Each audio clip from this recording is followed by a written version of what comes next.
بسم اللہ الرحمن الرحیم۔ السلام علیکم۔ میرا نام کلثوم ہے۔ میری عمر 50 سال ہے۔ میں اپنے اماں ابا کی اکلوتی اولاد تھی۔ چونکہ اماں ابا کی اور اولاد نہ تھی، اسی لیے ابا سب چاؤ مجھ پر پورے کرتے تھے۔ اماں سب لاڈ مجھ سے اٹھواتی۔ میں بچپن سے ہی بہت حساس طبیعت کی تھی۔ میں سب سے زیادہ اماں کے قریب تھی۔ ان کے بغیر تو میرا 1 منٹ نہ گزرتا تھا۔ مجھے پڑھنے کا بہت شوق تھا۔ میں 5ویں جماعت میں تھی جب ایک روز میں گھر آئی تو اماں ابا کے ساتھ کمرے میں کوئی خفیہ گفتگو کر رہی تھیں۔ میری شروع سے عادت تھی کہ میں جب بھی کہیں سے آتی تھی تو سب سے پہلے اپنی اماں سے ملتی تھی۔ سب گھر والے اور رشتہ دار میرا مذاق اڑاتے تھے۔ اکثر ابا کہتے کہ تم اپنی اماں کی ہی سگی ہو، میری تو کچھ نہیں لگتی، سب لاڈ اپنی اماں کے ساتھ ہی کرتی ہو۔ میں اور اماں ابا کی ان باتوں پر ہمیشہ ہنس لیا کرتے۔ اماں ابا سے کہتی کہ آپ اپنی ہی بیٹی سے کیوں جلتے ہیں؟ یہ گھر خوشیوں سے بھرا ہوا تھا۔ ہم 3 افراد ہی ایک دوسرے کا سہارا، ایک دوسرے کی خوشی غمی میں آسرا تھے۔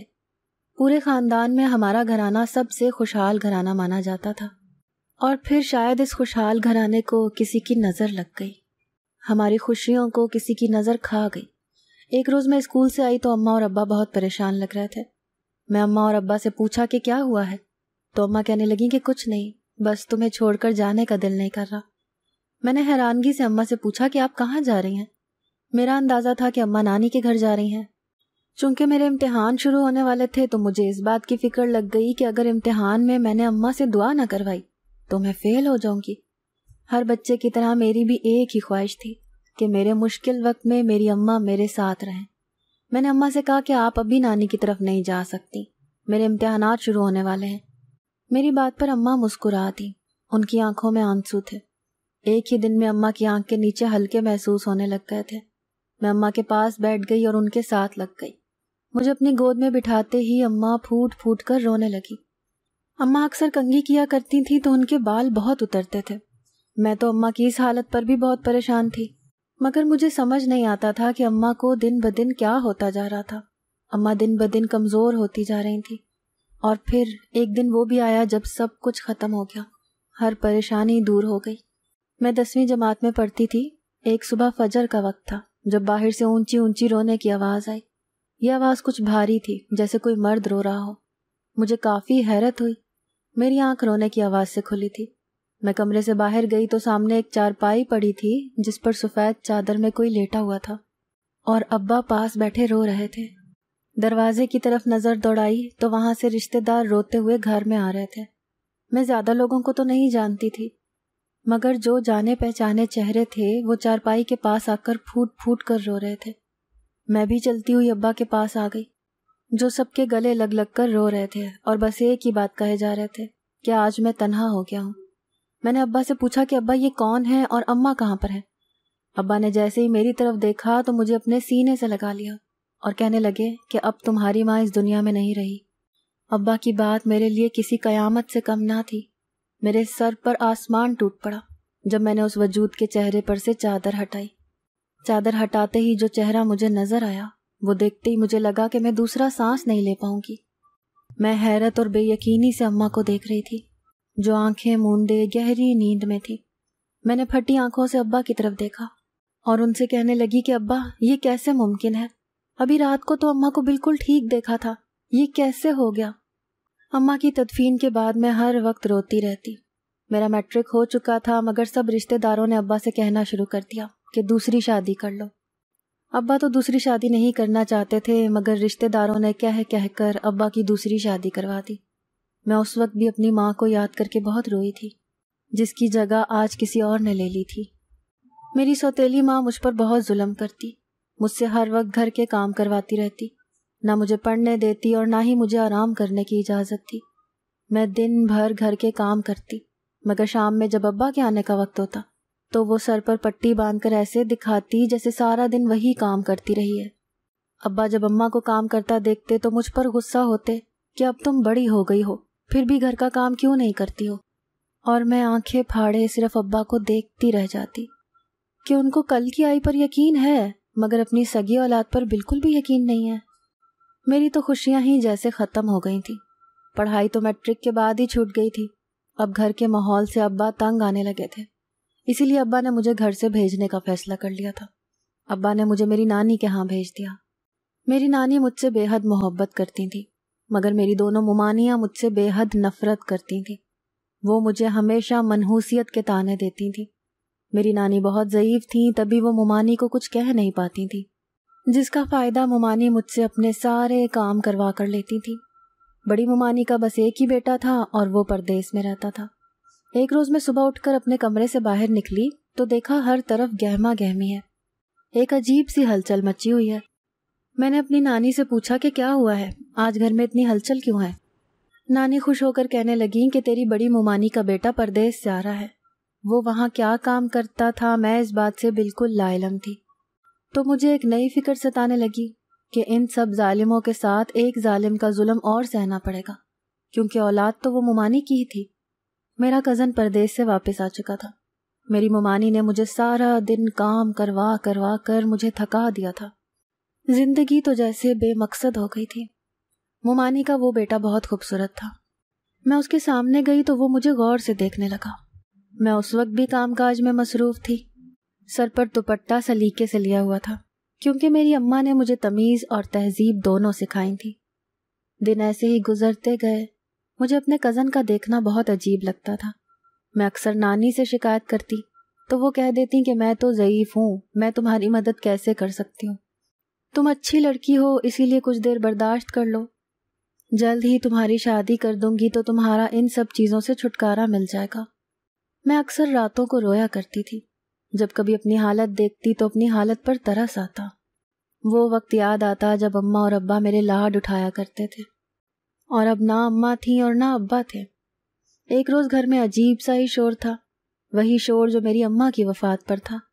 میں ایک دم گھبرا کر اٹھی اور جلدی سے کمرے سے باہر نکلی تو سامنے کا منظر دیکھ کر جیسے میرے سر پر آسمان ٹوٹ پڑا۔ میری نانی جو مجھ سے بے انتہا محبت کرتی تھی اب اس دنیا سے جا چکی تھی۔ نانی کے جانے کے بعد میری ممانی کا مجھ پر ظلم مزید بڑھ گیا، جیسے وہ تو اس انتظار میں تھی۔ سارا دن گھر کے کام کرواتی اور اس کے بعد اب تو ان کو غصہ بھی آتا تو وہ مجھ پر ہاتھ بھی اٹھا لیا کرتی تھی۔ مجھے تو اب اپنے اچھے وقت کا انتظار ہی نہیں رہا تھا، میری تو جیسے امید ختم ہو گئی تھی۔ ایک روز میرا کزن میرے پاس آیا، میں ایک دم گھبرا گئی۔ اس کی اگلی بات سن کر تو میرے پیروں کے نیچے سے زمین ہی نکل گئی، جب اس نے کہا کہ وہ مجھ سے محبت کرتا ہے اور مجھ سے شادی کرنا چاہتا ہے۔ میں تو حیرانگی سے اپنے کزن کی طرف دیکھنے لگ گئی۔ حیرت تو اس بات کی تھی کہ اس کے لہجے سے کہیں سے بھی کوئی دھوکے بازی، کوئی فریب نظر نہیں آتا تھا۔ میرے ساتھ جو کچھ بھی ہو چکا تھا اس کے بعد کسی پر بھروسہ کرنے کے لیے دل بالکل بھی اجازت نہیں دیتا تھا۔ میں جانتی تھی میری چاچی یہ سب نہیں مانیں گی، مگر میری حیرت کی انتہا نہ رہی جب ابا نے میرا نکاح میرے اسی کزن کے ساتھ رکھ دیا۔ میں بہت پریشان ہو گئی، کیونکہ بیٹا تو وہ میری ممانی کا ہی تھا، نہ جانے عادت کا کیسا ہوگا۔ میں نے تو زیادہ وقت بھی اس کے ساتھ نہیں گزارا تھا۔ وقت کا کام ہے، گزرنا سو گزر ہی جاتا ہے، اور پھر وہ وقت بھی آ گیا جب میرا نکاح ہونا تھا۔ نکاح کے بعد میں نے رخصت ہو کر اسی گھر میں ہی آنا تھا۔ میری شادی میں کچھ زیادہ لوگ تو نہ تھے، مگر جو تھے وہ بھی منہ پھلائے ایک طرف بیٹھے تھے۔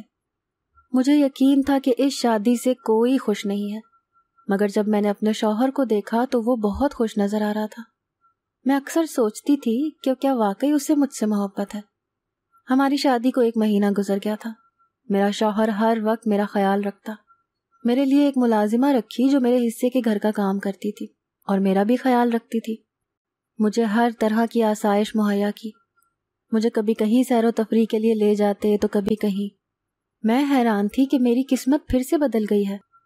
میں بھی اب خوش رہنے لگی تھی اپنے شوہر کے ساتھ۔ وہ مجھ پر جان نچھاور کرتے تھے، ہر خوشی میرے قدموں میں لا کر رکھ دیتے تھے۔ میں خود کو اب آسمان میں محسوس کرتی تھی، لیکن میں یہ بھول گئی تھی کہ اڑان جتنی بھی ہو، ایک نہ ایک دن تھک کر زمین پر آنا ہی پڑتا ہے۔ 1 مہینہ شادی کا تو میں نے بہت اچھے طریقے سے گزارا، بہت خوشیاں دیکھی۔ اس مہینے میں ایسا سوچتی تھی کہ کاش یہ وقت کبھی گزرے ہی نہ، مگر وقت کب ایک جگہ ٹھہرتا ہے۔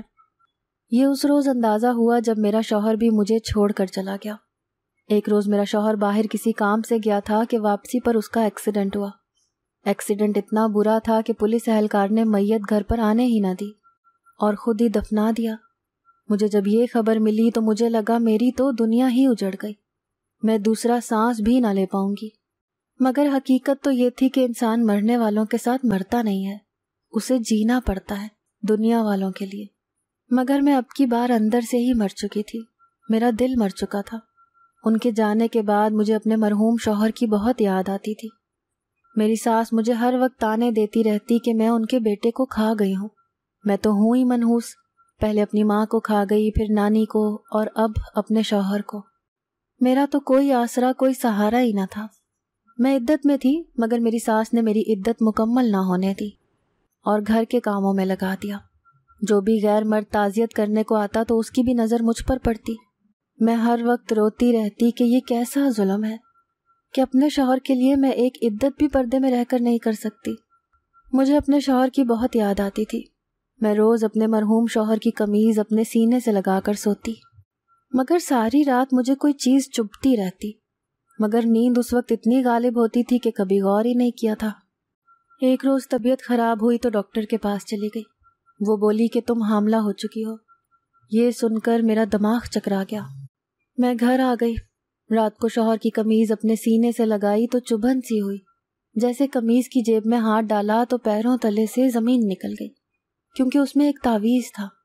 میں کافی حیران ہوئی کہ یہ تعویذ کہاں سے آیا، اور کچھ خوفزدہ بھی ہو گئی۔ میں کسی پیر بابا کو تو نہ جانتی تھی، مگر ہمارے گھر کے ساتھ میں ایک مسجد تھی جس کے مولوی صاحب سے میری اچھی سلام دعا تھی۔ انہوں نے مجھے اپنی بیٹی بنا رکھا تھا۔ اگلی ہی صبح میں تعویذ لے کر مسجد کے امام کے پاس گئی اور ان کو وہ تعویذ دکھایا۔ وہ تعویذ دیکھ کر پہلے تو حیران ہوئے اور پھر مجھ سے پوچھا کہ یہ تعویذ کہاں سے لائی ہو۔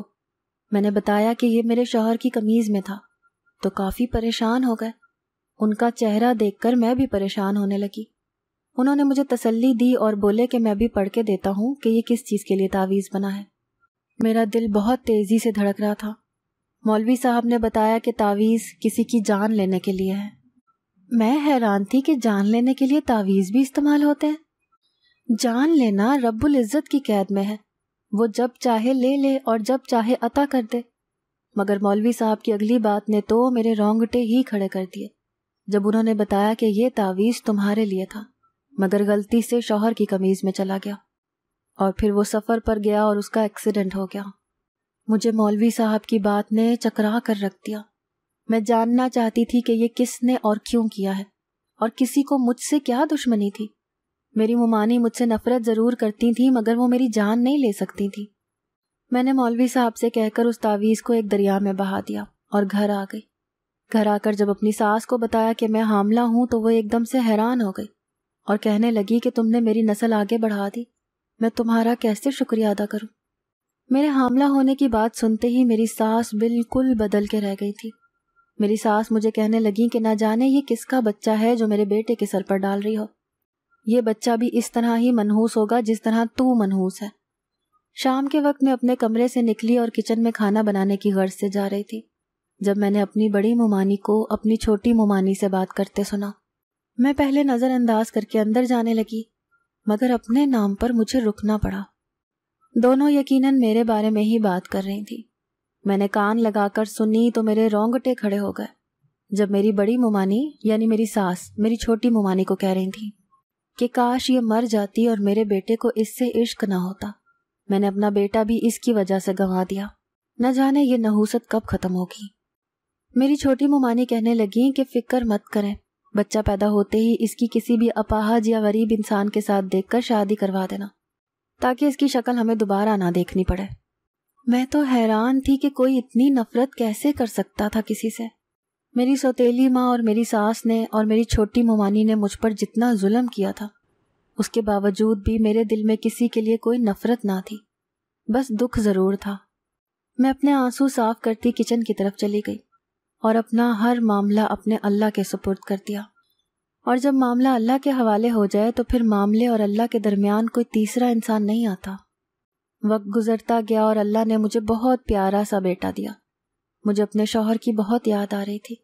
میں بار بار اپنے آنسو صاف کرتی تو میرے ساتھ والے بستر پر لیٹی عورت مجھے حوصلہ دیتی کہ صبر رکھو، اللہ نے تمہیں تمہارے شوہر کے پیچھے ایک بیٹا بھی تو دیا ہے، تم اللہ کا شکر ادا کرو۔ مگر مجھے کسی طرح صبر نہیں آتا تھا۔ میں ایک روز اپنے شوہر کی قبر پر گئی اور خوب روئی۔ گھر واپس آئی تو گھر میں مہمان آ کر بیٹھا ہوا تھا۔ شوہر کے بعد چونکہ میں نے پردہ کرنا شروع کر دیا تھا، تبھی سیدھا میں اپنے کمرے کی طرف جانے لگی، مگر میرے نام کی آواز پر تو میں اپنی جگہ پر ٹھہر سی گئی۔ حیرت آواز دینے والے پر نہیں تھی، حیرت اس آواز پر تھی جس کو میں لاکھوں میں بھی پہچان سکتی تھی۔ میرے سر پر تو آسمان ٹوٹ پڑا تھا کہ یہ کیسے ممکن تھا۔ پورے 1 سال بعد میں نے جیسے ہی چہرہ موڑ کر دیکھا تو وہاں کوئی اور شخص تھا۔ میں حیران رہ گئی کہ آواز تو بالکل میرے شوہر جیسی ہے، مگر یہ شخص کون ہے؟ میری ساس نے مجھے اپنے پاس بلایا اور کہا کہ یہ اس ملک کے بہت بڑے بزنس مین ہیں، تمہارے لیے آئے ہیں۔ ساس کی باتوں پر تو میں دنگ رہ گئی۔ مجھے علم نہیں تھا کہ یہ رشتہ کس نے بھیجا تھا، مگر میں اپنی جگہ پر ساکت کھڑی آنسو بہانے لگی۔ میں نے اپنی ساس کو 2 ٹوک الفاظ میں کہہ کر اپنے کمرے کی طرف چل پڑی کہ مجھے کہیں شادی نہیں کرنی، میں اپنے شوہر کی یادوں کے ساتھ زندہ رہوں گی۔ جب میری ساس نے کہا کہ میں مزید اب تمہارا بوجھ نہیں اٹھا سکتی، اس پر تمہارا یہ منحوس بچہ، میں کب تک تمہیں اپنے سر پر بٹھا کے رکھوں گی، مجھے بے عزتی کا احساس ہوا تو میں نے بھرائی آنکھوں سے ساس کی طرف دیکھا۔ ایک نظر میں نے اس غیر مرد پہ ڈالی جو مجھے ہی چہرے پر مسکراہٹ سجائے دیکھ رہا تھا۔ اس کی آنکھوں میں میرے لیے بے انتہا عزت تھی جو میرے شوہر کی آنکھوں میں ہوتی تھی۔ میری ساس نے میرے بار بار منع کرنے کے باوجود بھی میرا رشتہ اس لڑکے سے طے کر دیا اور اس لڑکے سے میرا نکاح کروا دیا۔ رخصتی کا وقت آیا تو میں پھوٹ پھوٹ کر رونے لگی، کیونکہ مجھے اپنے شوہر کا کمرہ نہیں چھوڑنا تھا، اپنے شوہر کی یادیں نہیں چھوڑنی تھی، مگر کسی اور کے ساتھ رہ کر میں اپنے شوہر کو یاد تک نہیں کر سکتی تھی۔ میں رخصت ہو کر اپنے شوہر کے گھر گئی تو میری حیرت کی انتہا نہ رہی جب میں نے کمرے کی حالت دیکھی۔ میں بے یقینی سے سامنے کا منظر دیکھ رہی تھی، جہاں کمرے میں ہر طرف میری اور میرے سابقہ شوہر کی تصویریں لگی ہوئی تھیں، کچھ شادی کی تھیں اور کچھ شادی کے بعد کی۔ میں حیرت سے سب دیکھ رہی تھی۔ ان تصویروں میں وہ تصویریں بھی تھیں جن دنوں میں حاملہ تھی، اور پھر میرے اور میرے بیٹے کی اس روز کی تصویر بھی تھی جس روز میرا بیٹا پیدا ہوا تھا۔ میں تو حیرت سے گنگ ادھر سے ادھر دیکھتی، اچانک اپنے شوہر کی طرف مڑی تو حیران رہ گئی جب وہ ہاتھ باندھے میری طرف دیکھ کر مسکرا رہا تھا اور میرے پاس آ کر بولا کہ تمہیں کیا لگتا تھا میں تمہیں ایسے ہی چھوڑ دوں گا؟ میں نے تو تم پر پل پل کی نظر رکھی ہوئی تھی، پھر کیسے تمہیں خود سے دور کر دیتا؟ جن سے محبت کی جائے انہیں خود سے دور نہیں کیا جاتا۔ یہ محبت پاش لہجہ تو میرے شوہر کا ہی تھا۔ میں نے اپنے شوہر کے چہرے پر ہاتھ پھیرا اور روتے ہوئے کہنے لگی کہ یہ میرے شوہر کا چہرہ نہیں ہے۔ میری بات پر میرا شوہر مسکرانے لگا اور کہنے لگا کہ سب بتاتا ہوں، مگر پہلے تم اپنا دل تھام لو، یہ نہ ہو کہ میری باتیں سنتے ہی تم خود کو کچھ کر بیٹھو۔ مجھے بھی کافی تجسس تھا کہ آخر ایسی کون سی بات ہے جو میرا شوہر مجھے بتانا چاہتا ہے۔ اس نے مجھے بیڈ پر بٹھایا اور بتانے لگا کہ میں تمہارا شوہر ہی ہوں۔ جس روز میرا ایکسیڈنٹ ہوا اس روز میرے چہرے کی حالت بہت بگڑ چکی تھی، مگر خدا نے مجھے ایسی نعمت سے نوازا کہ میں حیران رہ گیا۔ مجھے ایک بزرگ آدمی ہسپتال لے گئے اور وہاں میرا علاج ہونے لگا۔ کیونکہ میں اس ملک کا بہت بڑا بزنس مین تھا، اسی لیے کچھ نہ کچھ لوگ مجھے جانتے ہی تھے۔ چہرے کی حالت اتنی بگڑ چکی تھی کہ پلاسٹک سرجری کے علاوہ دوسرا کوئی راستہ نہ تھا، اسی لیے مجبوراً پلاسٹک سرجری کروانی پڑی۔ مگر میں ڈرتا تھا کہ جب میں واپس آؤں گا تو کیا تم مجھے پہچان پاؤ گی؟ اس پر میرے گھر والوں کا رویہ تمہارے ساتھ بہت عجیب تھا۔ میں سب جانتا تھا مگر کبھی سامنے نہ آیا۔ میں دیکھنا چاہتا تھا کہ میری اماں تمہیں تکلیف دینے میں کس حد تک جا سکتی ہیں، اور جس روز انہوں نے ہمارے بیٹے کو ماننے سے انکار کیا اس روز میں نے سوچ لیا تھا کہ کچھ بھی ہو جائے میں تمہیں واپس لا کر رہوں گا۔ مگر صرف ایک ہی خوف ستائے جا رہا تھا کہ تم میرا چہرہ دیکھ کر میرے ساتھ آنے سے انکار نہ کر دو۔ اس لیے مجھے ایک ترکیب سوچی اور میں تمہارا رشتہ لے کر اماں کے پاس چلا گیا۔ پہلے تو اماں کافی حیران ہوئی کہ مجھے کیسے علم کہ تم بیوہ ہو، تبھی مجھے بہانہ بنانا پڑا، مگر پھر بھی اماں نہ مانی تو مجھے انہیں پیسے کا لالچ دینا پڑا کہ میں آپ کو امیر کر دوں گا اگر آپ میرا نکاح اپنی بہو سے کروا دیں گی تو۔ اماں اسی وقت مان گئیں اور تمہارے آنے کا انتظار کرنے لگی۔ اس سب میں نے تمہارے ابا کو بھی شامل کر لیا تھا تاکہ کوئی انکار کی گنجائش باقی نہ رہے۔ اپنے شوہر کی بات سن کر میں تو بالکل دنگ رہ گئی۔ میرے دماغ میں وہ تعویذ آیا تو میں نے اپنے شوہر کو سب کچھ بتا دیا۔ میرا شوہر آنکھوں میں آنسو بھرے طنزیہ مسکرانے لگا اور کہنے لگا کہ وہ سب میری اماں نے کیا تھا، وہ چاہتی تھیں کہ تم مر جاؤ۔ وہ تعویذ میں نے تمہارے تکیے سے نکال کر اپنی قمیض کی جیب میں رکھ دیا تھا تاکہ وہ تعویذ کسی کو مل ہی نہ سکے۔ میں اپنے رب کا شکر ادا کر رہی تھی کہ مجھے اللہ نے دوبارہ زندگی دے دی، مجھے میرا شوہر واپس لوٹا دیا۔ میں نے اپنے شوہر سے پوچھا کہ نئے نکاح کا مجھے کچھ سمجھ نہیں آیا، تو کہنے لگے کہ وہ پیپر نقلی تھے، وہ مولوی کوئی اور نہیں، میرا دوست ہی تھا جس نے نکاح نہیں پڑھوایا، بس دستخط لیے تھے۔ میرے شوہر نے کہا کہ اب ہم تینوں بس یہاں پر ہی رہیں گے، کیونکہ میرے گھر والے اور تمہارے گھر والے اس قابل نہیں ہیں کہ وہ ہیرے موتیوں کو اپنے پاس سنبھال کر رکھ سکتے۔ میں تو ہر وقت اپنے اللہ کا شکر ادا کرتی رہتی، کیونکہ اس نے مجھے وہ نعمت عطا کی تھی جو ہر ایک کے پاس نہیں ہوتی۔ اللہ نے مجھے اولاد سے بھی نوازا تھا اور میرا شوہر بھی مجھے لوٹا دیا تھا۔ یہ کسی معجزے سے کم نہ تھا۔ نہ جانے میری کون سی نیکی کے بدلے یا کون سے صبر کے بدلے اللہ نے مجھے اتنی خوشیاں دوبارہ سے لوٹا دی تھی، اور اب تو میری خوشیوں پہ کسی کی نظر بھی نہ تھی۔ میرا شوہر اب مجھے اپنے دوسرے گھر میں ہی رکھتا تھا تاکہ ہماری زندگی میں کوئی بھی مشکلات پیدا نہ کر سکے۔ رشتے بہت انمول ہوتے ہیں، مگر اگر وہ دوسروں کی زندگیوں میں دخل اندازی نہ دیں تو رشتوں کا ہونا کسی نعمت سے کم نہیں ہے۔ میں نے جتنے بھی دکھ جھیلے، اللہ نے اس کے بدلے مجھے ہمیشہ کے لیے خوشیاں میری جھولی میں ڈال دیں، جن کو میں نے بھی فراخ دلی سے قبول کیا، اللہ کی ناشکری نہ کی، کیونکہ اللہ کو ناشکری کرنے والے لوگ بالکل پسند نہیں۔ اگر آپ کو آج کی ہماری کہانی پسند آئی ہے تو اسے لائک کیجیے اور اپنے پیاروں کے ساتھ شیئر کیجیے، اور ہاں، اگر ابھی تک آپ نے ہمارا چینل سبسکرائب نہیں کیا تو ضرور کیجیے۔ ملتے ہیں کل ایک نئی اور دلچسپ کہانی کے ساتھ، تب تک کے لیے اللہ حافظ۔